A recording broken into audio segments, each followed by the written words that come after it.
Hey everyone, welcome back to K-Korner, the channel where we dive into the wild world of entitled people and their unbelievable stories. Hope you enjoy it, and without further ado, let's go. Hello everyone. Posting from a throwaway account also apologizes for my grammar. I don't know if this goes here or a different sub, let me know if it needs to be posted somewhere else. We're in a weird moment in our lives with my wife's family, especially with my mother-in-law and her sister. Let's call her Renata, 22 female. Some details have been changed, though. Also, her dad is not in their lives.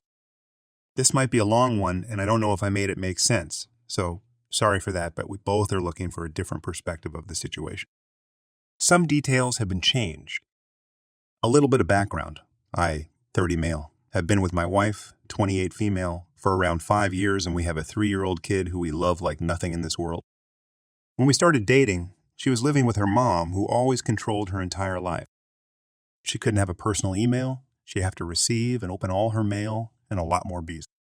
She always reminded her how stupid she is and that she needs to get a man with money because she is incompetent and can't make money. My wife tried to go to college, but Niall didn't want to help her pay for it because she would fail.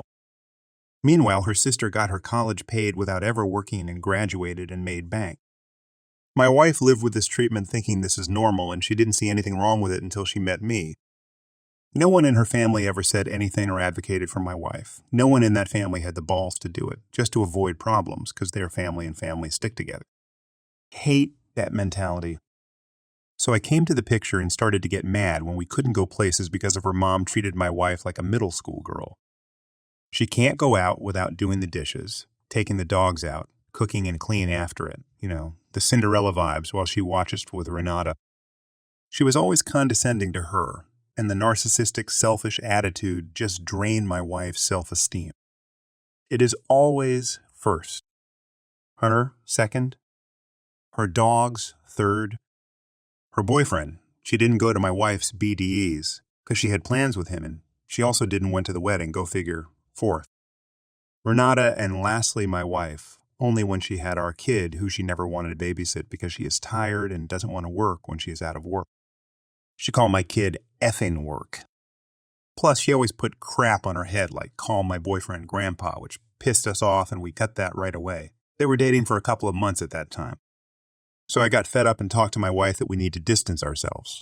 I just wanted to go and see, but is her fam, and she didn't want that, which I understand. Fast forward a few days, they had an argument on the phone where mother-in-law was, again treating her like she doesn't know what she's talking and being disrespectful and condescending to my wife, so she hangs up on her mid-sentence. I am glad because I have been telling her to not let her treat her like that since respect is earned and not given just because it is her moment.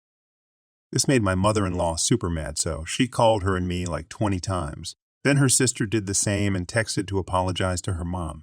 She's a mama's girl and a copy of her mother. Mel texts a lot of BS with the last one being I'm done. To what my wife says, she always says that. I told her then, we are done too. For real this time. She needs some kind of consequences because she always says stuff to enforce her narrative and feel like she has control. Because of this discussion, literally yesterday, mother-in-law texted my wife. They haven't spoken since the argument, not even to check on her grandchild, asking her for the money my wife owes her.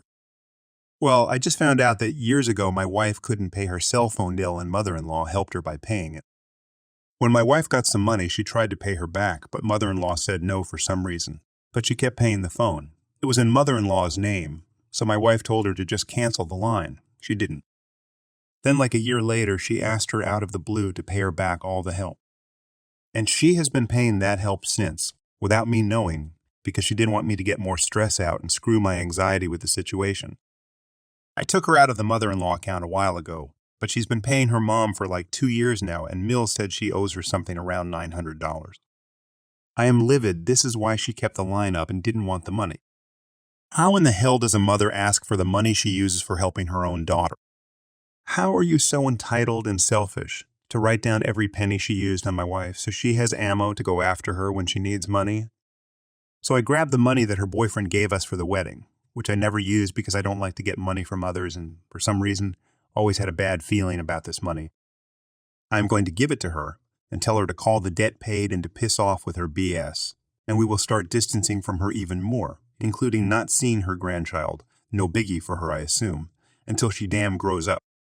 I know we are not obligated to give any money since everything was on her name and linked to her bank account, but I don't want to give her any more reasons to stay around with her boss.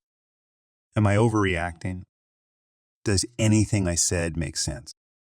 Any suggestions would be appreciated. Players are John, owner of an auto shop, Tim, another mechanic, jerkface, customer, and me, other tech. This occurred in the mid-90s, so the details may be a bit off. John owned a small automotive repair shop, doing general repairs on most brands of vehicles. There were 3 of us working there, the owner and 2 techs. We got a call one day from a new customer whose BMW would not start and was nearby at a golf course. I sent a tow truck and had the BMW put into a stall. Sure enough, it would crank over but not fire off and start. I checked for spark and there's plenty. Now to check the fuel system. No fuel pressure.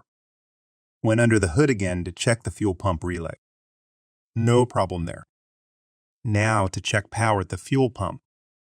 The manual said the fuel pump was in the inner fender liner, in front of the left rear wheel. Pulled the wheel off and the liner back, and lo and behold, no fuel pump. There is a fuel filter there, though. Went back to the manual and looked up the next production year BMW, and it said the fuel pump was internally mounted in the fuel tank. I cleaned myself up well, car had white leather, and removed the rear seat to access the fuel pump. The fuel pump only has power while cranking of engine running, so I got Tim to crank the engine over while I checked power to the fuel pump. Pump had power to it. I priced out the fuel pump and wrote the estimate. It came out to approximately $625. When the customer called for the estimate, Tim answered the phone and gave him this total of $525.68. No towing included. It was on the ticket, but Tim just missed it. At the last minute, I remembered the fuel filter and ordered one and installed it on the vehicle at no labor, just the cost of the fuel filter plus a little tax. When Jerkface came to pick up the car, I heard a lot of loud voices in the office and went in and took over the customer. He wanted to know why his bill was $625 instead of the $525 he was quoted. I explained that the quote Tim gave him did not include the towing cost and that I'd forgotten the fuel filter at 25.0 plus tax and had installed it at no labor charge. Jerkface raised his voice, suggesting that the fuel filter was the problem and not the fuel pump. I assured him this was not the case, and he demanded the old parts. No problem, as we would just throw them away anyway. He wrote a check. About a week later, the check came back, stopped payments. Turns out, Jerkface lived in another county and our DA's office, local prosecutor, will not take action on out-of-county checks. John calls the customer to see why he would stop payment on the check. Jerkface ranted that he had taken the fuel pump to his mechanic, and that guy said the fuel pump was good and that we had ripped him off. Total nonsense, as a restricted fuel filter won't hardly keep a vehicle from starting, although it might affect the acceleration a bit. Fast forward to a few months later, and we sued Jerkface in small claims court. A friend who is an attorney represented us for free and said his fee would be $500. We added that to the mix. We paid $25 for a process server, and he was served. Jerkface never showed up for court, so we won by default. Now his bill is around $1,175 with court costs, attorney fees, and such. In Texas, if a customer does not pay for a car repair, we can enforce a mechanic's line on the vehicle, which the customer agrees to when he signs the repair order and even takes it from anywhere we find it. Also, it can't be sold to another party with a line on it. A couple of months later, we were telling this story to another local who owns a tire shop. Turns out, the same Jerkface had bought a set of tires and stopped payment on that check as well. Jerkface was trying to play the system knowing that out-of-county techs won't be prosecuted.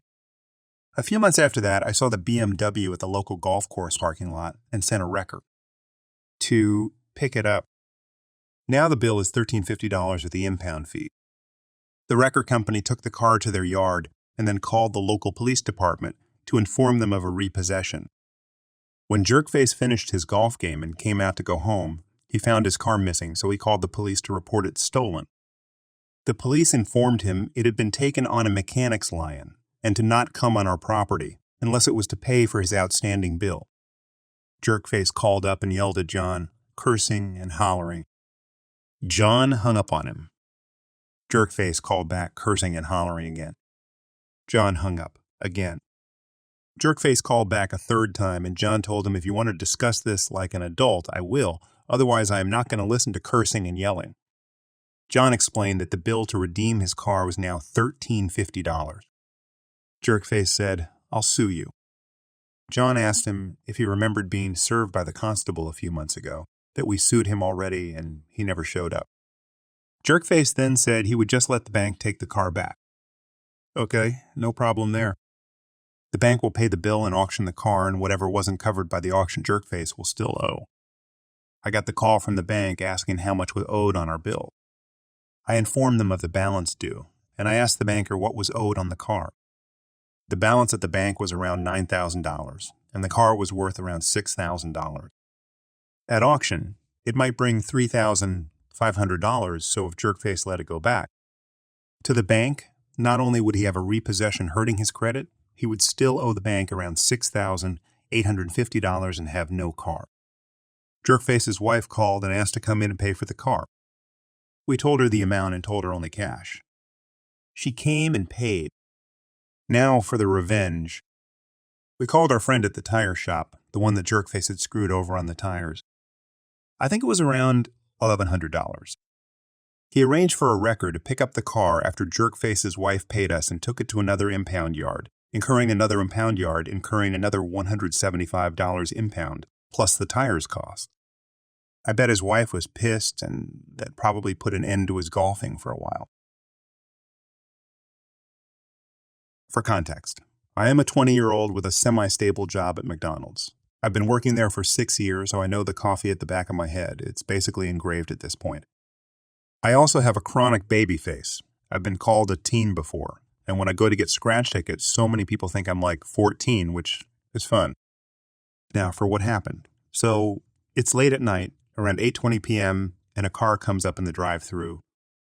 I'm doing both the cashier and taking orders, so I take her order. My brain is a little fuzzy, so the words might not be exact, so take this with a little grain of salt. Me, of course, EW stands for entitled woman. Me. Hi, welcome to McDonald's. How can I take your order? EW, can I get a small fry and a small coffee with 9 milk? Me. I'm sorry, 9 milk. EW, yes, 9 milk. Keep in mind, our milk portions are large. 1 milk is equal to 2 cream. So that's like getting 18 cream, and it would fill up a whole entire small coffee. Me. It will basically be just milk. Are you sure? EW, yes, that's how I want it. Me. Okay, that will be total at the first window, please. She sounded old, so I gave her a senior discount on her coffee, but she never notices that. She pulls up, and I was right. She was old, and she has like a cross necklace or something on her wrist, so she's very Christian. Nothing against you guys, y'all are great, but this is important for later. She hands me the money, and I warn her. Me. Are you sure you want 9 milk? It will be cold, remember this, and barely any coffee? EW, your coffee is strong. Don't you do things like Dunkin', where you pump the milk? I shake my head. Me. No, the milk comes from a separate machine and isn't heated. It's automatic how much milk is poured. Well, can you make it 2 3 milk and 1 3 coffee? At this point, I just wanted to get the order done, so I hand her the change and say, Me. All right, I'll make it myself. AW, that'd be a good idea. So I run up to the front and tell my coworkers I will make the coffee myself, and yes, she said 9 milk.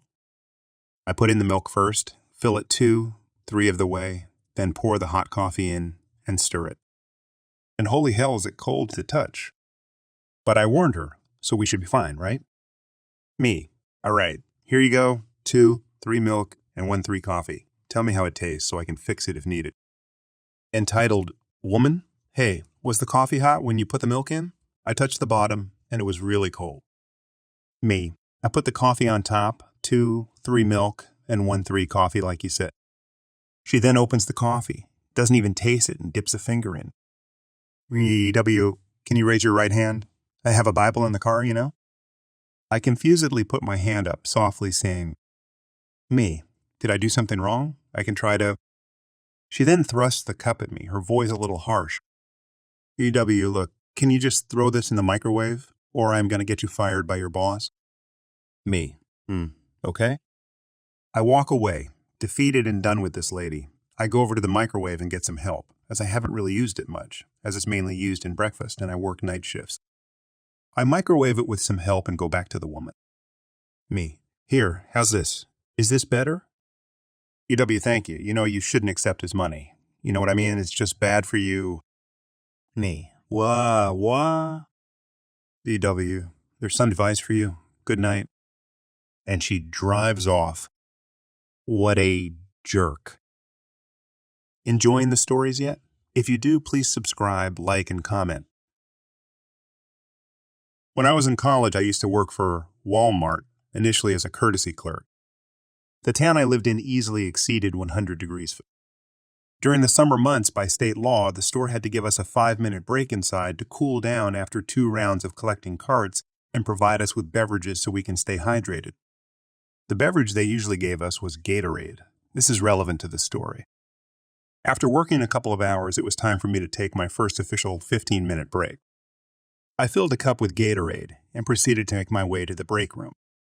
There was a bit of a blind spot walking past the registers, so I stopped and looked both ways down the aisle to make sure I wouldn't accidentally bump into anyone.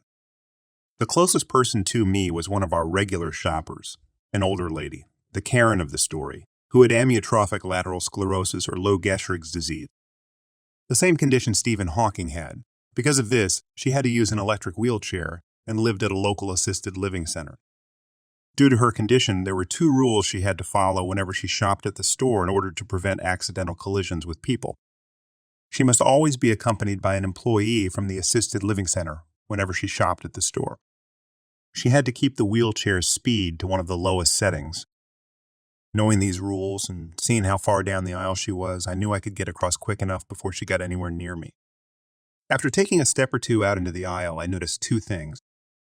She was not being accompanied by an employee from the assisted living center. She was driving her wheelchair much faster than she was supposed to. She was on a collision course with me, so instinctively I tried to jump back out of the way to avoid getting hit, but it was too late. She hits me while I was in the air. I fell to the ground and spilled my Gatorade all over the wheelchair.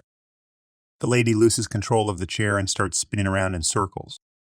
She's flailed her arms and screamed with what limited mobility she had, and nearly hit me a second time, but I managed to roll out of the way. I knew I had to try and stop her before she hit someone else, so I grabbed a handlebar on the back of the wheelchair, hoping I could at least slow her down. This didn't work. Instead, she dragged me around in circles in the middle of the aisle. Several coworkers and shoppers quickly rushed in and stopped the lady, who seemed to be okay, just startled. But when I tried to stand up, 2 male shoppers held me down. One of them leaned over me and said, "You're going to be all right, sir. Everything is going to be just fine." He turned his head and yelled, "I need a first aid kit." I could hear a lady in the background scream, "Oh my God. Somebody call 911. I just laid there and wondered what the hell happened to me. Sure, I was going to have a nice bruise on my hip from when I hit the floor, but besides that, I felt fine. I quickly discovered why the customers were panicking. The flavor of Gatorade we had that day was fruit punch. Some of it splashed on my face when the lady hit me. The customers who witnessed the incident thought I busted my head open when I hit the ground. I had to assure them that it was not blood, it was just Gatorade, and that I was fine. A member of management eventually showed up to document the incident. After I gave him my statement, I was finally able to take my break. I was even given an extra 5-10 minutes so I could clean up and recuperate from what had just happened. This was where I thought this story would end. I was wrong. A couple of weeks later, I was called back to the manager's office, the store manager, who we'll call Kate, not her real name, and several assistant managers were in there waiting for me. Kate told me to take a seat and asked if I remembered the incident from a few weeks ago with the handicapped lady in the electric wheelchair and the Gatorade. I just chuckled and said, "How can I forget?" Kate, that lady was just in my office, and she had a lawyer. She wanted to sue the store, claiming that she suffered mental distress from that incident. And as part of her lawsuit, she wanted your employment with the company terminated, claiming that you were the one responsible for the collision. I was speechless. I couldn't believe what I was hearing. But Kate quickly put my mind at ease by saying, "Kate, don't worry, you're not in any trouble." We showed the lady and her lawyer the security footage from the incident. I reminded her of the rules she knew she had to follow whenever she shopped at the store to prevent collisions from happening, but she decided to break them anyway, and that she should consider herself lucky that she hit a store employee who only suffered a minor injury, because if she had hit another customer and that customer suffered a serious injury, she would be held responsible for the collision and would have a major lawsuit on her hands. The assisted living center would also be at fault for somehow allowing her to leave the center on her own without their notice. But if she still wanted to sue, she can try, but she will not win. Karen's lawyer knew they didn't have a snowball's chance in hell of winning this one, so the two of them left. Kate said that since I was the employee involved in this incident, she thought I would want to know what the handicapped Karen attempted to do, and that I would get a kick out of it. I'll admit, it does add a nice punchline to the story, but I wished I was in the manager's office to witness the Karen and her lawyer's encounter with Kate and the rest of the store's managers. Backstory. Before I start this post, I want to get some facts out there. Firstly, I'm going to a college that has no student dorms, so you have to rent an apartment that's close enough for you to get to school. Second, this all happened almost a year ago, so wording is paraphrased a lot. And lastly, this post would be too long if I posted everything I experienced between these two, so I'm going to focus on one story and some background. I met my roommate when I moved down for college. I put a lot of money into the apartment, furniture, the security deposit, and several months' rent, paying off my entire half of our lease. His mom practically screamed drug addict when I saw her. Though everything was always good between us, as far as I could tell. She also called me her second son a few times. In May of 23, my roommate's mom was flying down from her house to both visit her son and to bring the rent payment for that month. Our apartment was around 30 minutes from the airport, so due to not having a car, we asked a friend to pick her up for us. On the day of the flight, I got a message from roommate's mom, RM from now on. RM. Hey, so I accidentally booked a flight for airport that's 2 hours away instead of local airport. I can send you some money out of the rent, and you can go rent a car to come pick me up. I talked with a good friend of mine who'd been picking me up for school to see if we could use her car instead and have RM pay for gas. My friend agreed, and we set up to leave after our class, which was around 5 p.m. RM didn't like this at first because her plane landed at 3, so she would have 4 hours or so to kill before we could get there. But no matter what, it was going to be like that, and I explained that to her, so she agreed in the end again. Come the end of class, friend, and I head out to start the journey to the other airport. While on the road, I get this text. RM, hey, so you can just turn around and go back. I have some friends here and I want to give them some gifts I brought down with me from home, and I don't want to waste your time. Me, a little annoyed that we had already been driving for 30 minutes, text her back, but friend and I are already on the road and have been for 30 minutes. Plus rent is due tomorrow and you have to pay it. RM and I have a little back and forth, but she then says she understands and gives me a new address to pick her up from. That's around 4 miles from the airport, where we were supposed to pick her up. Now, my friend and I have fun on this car ride, blasting music and talking video games until we were about 20 minutes out. I got a new text from RM saying her location has changed and that she got a hotel room and to just go back. My friend was not having any of it, though, because it had been almost 2 hours of tourist traffic. We go to college in a tourist state, and we had a mission to do. When we get to RM's room, she actually agrees to come with us. Packs her things in the car, then asks if me and friend had eaten yet. We hadn't, since we both normally eat after class, so she handed me $100 to go to a local diner and said she was going to just drop off the presents with my friends. My friend and I eat, and when we come back, we get into friend's car and I text RM that we are here. Now, before I continue, we had left around 5 or 6 and got there around 10 due to the traffic. Dinner made us stay out until 11. Friend and I were tired and just wanted to go home. REM texted me back asking for 10 more minutes, which was annoying, but we agreed. And then another 10 minutes. And another and another. This went on until 1 in the morning. At that point, friend had enough of it.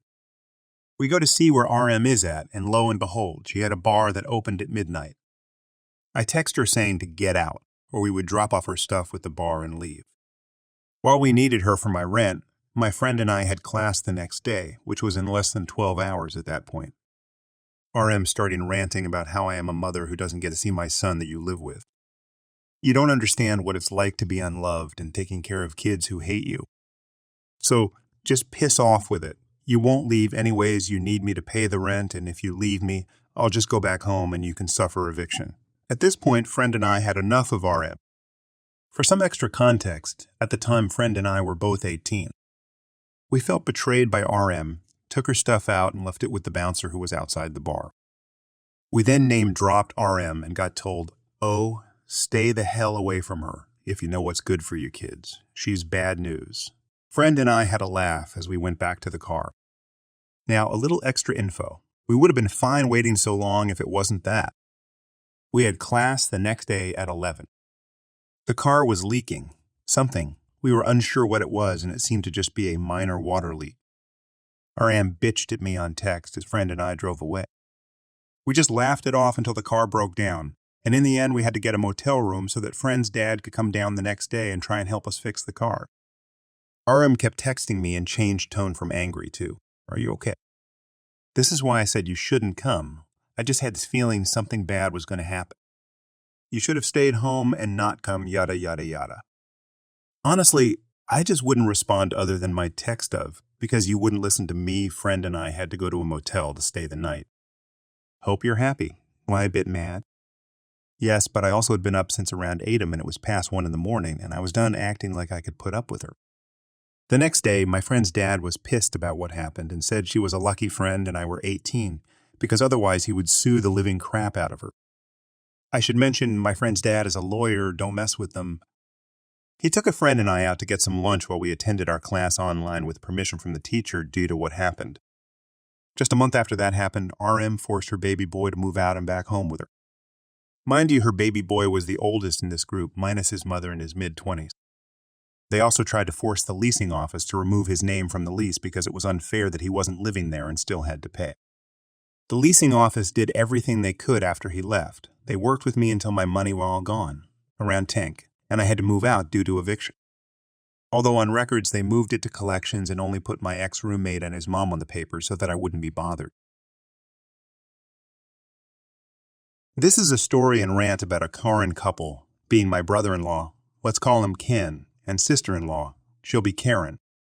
FYI, I'm Asian and we stay with our parents. Important. So, my husband and I had dated for 8 years before getting married, and I'd heard a lot of stories of their entitled attitude during that time. So when we got married, I was prepared and expected some drama, but man, was it some trauma. Their drama is never ending, and they can create drama out of anything and everything. There are a lot of small incidents that I would like to mention, but that's for later. So first of all 4 of us work, and we earn much better than Ken and Karen, and that is a point of jealousy for them. Also, my side of the family is better off financially and also has good relations. A joint family, my uncles and aunts and their kids stay together and have good relations with each other. This also makes Karen complain that I come from a big, rich family and am allowed to do whatever as if she has restrictions. My mother-in-law, and father-in-law are very kind and good people. Also, they are very old. Since Ken is the first child, he is very spoiled. He needs to be spoon-fed everything. He's about 38 years old, and he can't even write an application for himself and requires father-in-law to do it for him, and since Karen saw this attitude when they got married, so she does the same. They think they're entitled to father-in-law's money and resources. They're always out for him when he spends money. Although it's his money, they try to keep him in check. One time, Karen even asked him for his bank statements to see where he was spending. Father-in-law is retired and doesn't have much income due to loans and stuff, but he still runs the house like buying groceries and taking care of Ken and Karen's children, and is still undermined and humiliated by them. And it's worse with mother-in-law. They treat her like a maid who is to clean for them, cook for them, and take care of their children, and then get complained about that she's not doing her best. After we got married, the drama has gone above and beyond anything. Karen tries to compare herself with me on everything. Like she's a better cook, of course, with about 8 years more experience than me. It would be a shame if she isn't better. Everything we do together, she's comparing us. Although she acts all friendly in front of me, she witches about me all the time to others, including mother-in-law and father-in-law. We have overheard a lot of remarks and complaints about me from Korean. They had a habit that got to mother-in-law and father-in-law late at night after they thought we were asleep. They used to shout and complain that me and my husband, were getting preferential treatment. Mother-in-law and father-in-law indeed do treat one couple with more preference, but that is not us. Since they, Ken and Karen, are the older couple and mother-in-law and father-in-law are aware of their entitled attitude, their opinions and preferences are given priority so that some drama can be avoided. But they are never satisfied and always have something to complain. Karen works in a different city while Ken stays with the in-laws, while my husband and I used to work from home post-COVID. So when she comes home on vacation, she comes like every month. That's a privilege in itself. And then she expects me to handle all chores while she would enjoy witching to people on the phone. My office hours are 2 p.m. to 11 p.m., so I used to help mother-in-law with chores and the kids from morning till 2 p.m. They rarely contributed anything financially, even when father-in-law asked, which was very rare. Father-in-law is so disappointed and unexpecting of them that if he ever needs financial help, he contacts us. And of course we help because it is the right thing to do. We take helping family as a responsibility while they consider it a tedious task. They don't even take care of the kids properly and just keep complaining that mother-in-law and father-in-law are responsible for the rotten personality of their son. Whatever you may say, kids learn and mimic their parents first, before anyone else. The kid sees his parents disrespecting the grandparents, so he does the same. He behaves a bit in front of us, especially me, because I don't tolerate bad behavior, and he gets some beating, and that is always after at least 2 verbal warnings. Some people might think it's unfair for me to discipline someone else's child, but if I'm taking care of your kid, I very well will be disciplining them. I got very stressed and have got anxiety issues because of all this. They have ruined many family relations because of their entitled attitude.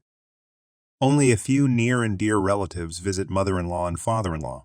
Others have cut off from us because of them. Well, a lot of things happened, and now that my work required me to go to office, we had to move out to a different city. And recently, it has gotten worse back home. Mother-in-law and father-in-law have to take care of chores and kids alone.